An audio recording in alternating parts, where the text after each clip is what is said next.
Olá, amigos do canal Aprendendo sobre Mediunidade, sejam bem-vindos a mais um vídeo de inspiração. Hoje eu trouxe este livro aqui, ó, O Homem Integral, de Joana de Ângeles, na psicografia do Divaldo Franco. E, como muitas pessoas falam, é da série psicológica de Joana de Ângeles, né, que fala sobre psicologia. E eu trouxe aqui um pedacinho desse livro para nós comentarmos, que fala sobre religião e religiosidade. Para quem tem o livro em casa, né? Fica lá na página 64. Então vejam o que ela diz aqui. No caleidoscópio do comportamento humano, há quase sempre uma grande preocupação por mais parecer do que ser, dando origem aos homens espelhos, aqueles que, não tendo identidade própria, refletem os modismos, as imposições, as opiniões alheias. Eles se tornam o que agrada às pessoas com quem convivem, o ambiente que no seu comportamento neurótico se instala. Adota-se uma forma religiosa sem que se viva de forma equânime dentro dos cânones da religião.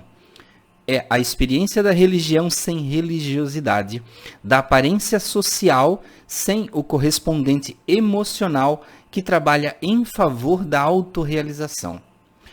O conceito de Deus se perde na complexidade das fórmulas vazias do culto externo, e a manifestação da fé íntima desaparece diante das expressões ruidosas, destituídas dos componentes espirituais da meditação, da reflexão, da entrega.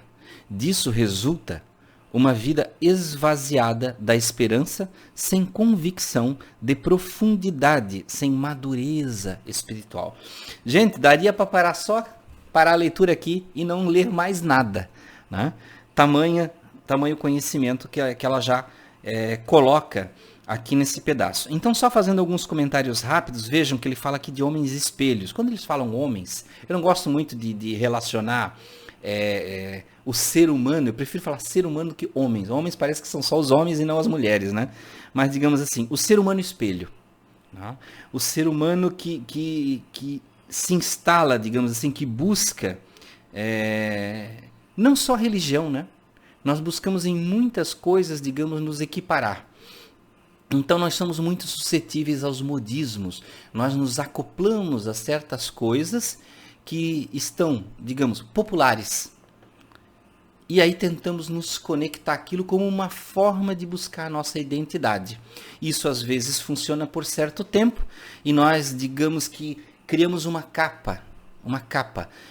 Nós jogamos a identidade da coisa como uma identidade nossa, apropriada, e nós nos colocamos como aquilo que nós buscamos a identidade.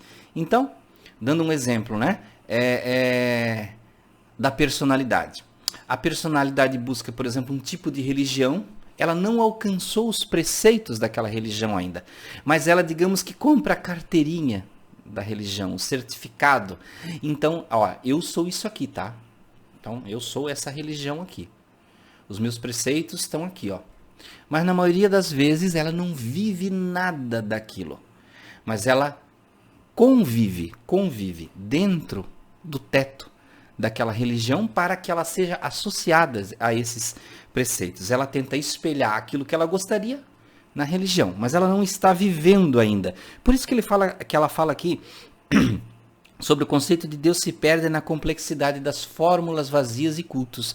Muitas vezes a religião, em vez de trazer à tona o seu lado espiritual, de trazer você para o despertamento espiritual, ela lança em cima de você diversos tipos de cultos, diversos tipos de práticas, diversos tipos de rituais, de forma a dar o valor que você não encontra mentalmente, espiritualmente. Então você faz práticas externas de todo jeito, você bate palma, você grita, você canta, você acende vela, você unge, são muitas as práticas das diversas religiões espalhadas pelo mundo. Práticas externas. Tá? Então veja, tem um certo tom crítico, sim, tem um certo tom crítico. Mas não podemos ir além da situação do aceite e da compreensão que essas práticas envolvem também as culturas. as culturas de cada pessoa, onde ela vive, a sua geografia, a sua convivência, de onde ela veio, e dessas situações é que essas práticas e rituais vêm, e não da espiritualidade, e não de Deus. Então, é mais, digamos assim, antropológica, sociológica, todas essas práticas, cultos, né? Exercícios de fé, do que realmente espiritual. É tudo externo, tá? Então, continuando aqui, a religião se destina ao conforto moral e à preservação dos valores espirituais do homem, demitizando a morte e abrindo-lhe as portas aparentemente indevassáveis à percepção humana. Desvelar os segredos da vida de ultratumba, olha o termo que usou aqui, né? Além da tumba, demonstrar-lhe o prosseguimento das aspirações e valores humanos, ora noutra dimensão, dentro da mesma realidade da vida, é a finalidade precípua da religião. Em vez da proibição castradora e do dogmatismo irracional, agressivo à liberdade de pensamento e de opção, a religião deve favorecer a investigação em torno dos fundamentos existenciais, das origens do ser e do destino humano, ao lado dos equipamentos da ciência, igualmente interessada em aprofundar as sondas das pesquisas sobre o mundo, o homem e a vida. Então, ela fala aqui que a religião deveria ir além no conhecimento e não parar nos dogmatismos irracionais, tá? A agressividade, a liberdade de pensamento. Porque muitas vezes a religião impõe. Olha, o caminho é este. É desta forma que está descrito. E muitas vezes aquilo não está escrito em lugar nenhum. É uma palavra de alguém que foi repetida, né? Então vejam, cria-se formas, né? Formas ritualísticas, entendimentos, regras terrenas para tentar chegar em algo que é espiritual, e muitas vezes se distanciando, como ele fala aqui, da ciência. E aí onde acaba criando uma grande divisão, religião e ciência. A fim de que, continuando, a fim de que esse objetivo seja alcançado, faz-se indispensável a coragem de romper com a tradição, rebelar-se contra a mãe religião, libertando-se das fórmulas, para encontrar a forma da mais perfeita identificação com a própria consciência geradora de paz. Tornar-se autêntico é uma decisão definidora que precede a resolução de crescer para dar-se. O desafio consiste na coragem da análise de conteúdo da religião, assim como da lógica, da racionalidade das suas teses e suas propostas. Racionalidade, gente, racionalidade. E eu lembro essa palavra racionalidade, porque muitas vezes alguns religiosos querem pegar uma regra, uma lei lá do tempo de Moisés. Lembra o que eu falei? Cultura, sociedade, geografia. A pessoa vivia em uma cultura específica, em um lugar geográfico específico, e aí quer pegar aquilo que era uma lei lá daquela época e implantar isso hoje. Não tem condições, gente, tá? Então, cada coisa no seu lugar e há de se separar o joio do trigo, tá? Somente dessa forma haverá um relacionamento criativo entre o crente e a fé, a religiosidade emocional e a religião.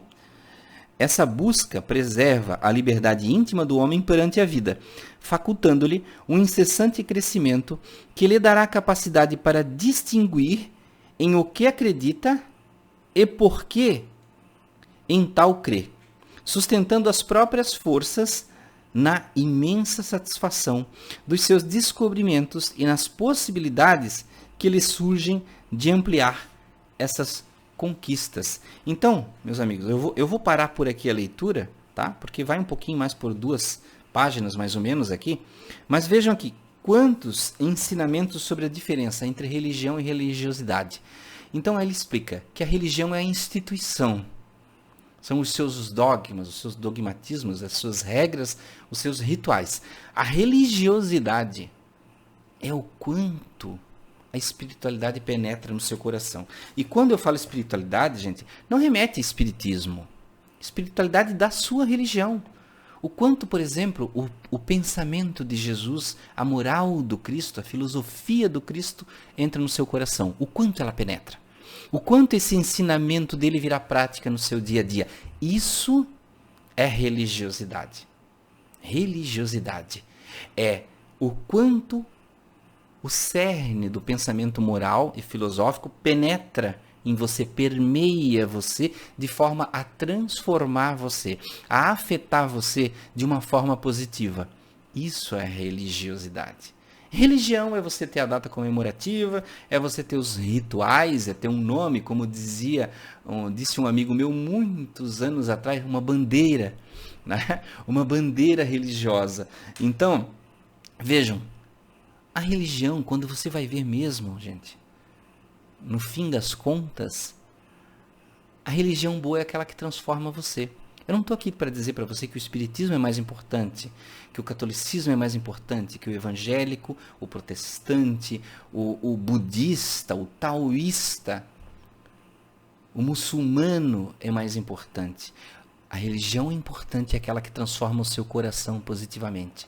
É aquela que faz você olhar para o outro de uma forma iluminada, preservando a vida dele, auxiliando ele, melhorando você moralmente, elevando o seu espírito, não de uma forma de transformar você em uma pessoa acima dos outros, mas com os outros. Não para você subir em um altar, elevando-se materialmente, para parecer materialmente mais iluminado, um púlpito, um altar para você olhar as pessoas de cima, como pessoas que estão numa outra camada e você lá, eu já estou elevado. Não, é modificar você internamente. E quanto mais você se modifica internamente, mais você se vê ao lado dos seus irmãos e não acima.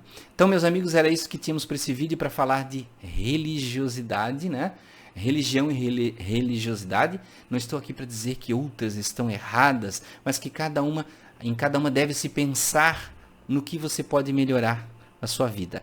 Os rituais, as culturas, como você se veste, como você canta, o que você faz, tudo isso pertence à cultura daquela religião e cada um tem a sua e deve ser respeitada. Então, meus amigos, muito obrigado por ficarem até aqui em mais este vídeo de inspiração. Muita paz, muita luz. Não esqueçam, tá aqui, ó, O Homem Integral, de Valdo Franco, do Espírito Joana de Ângeles. Um abraço, até o próximo vídeo.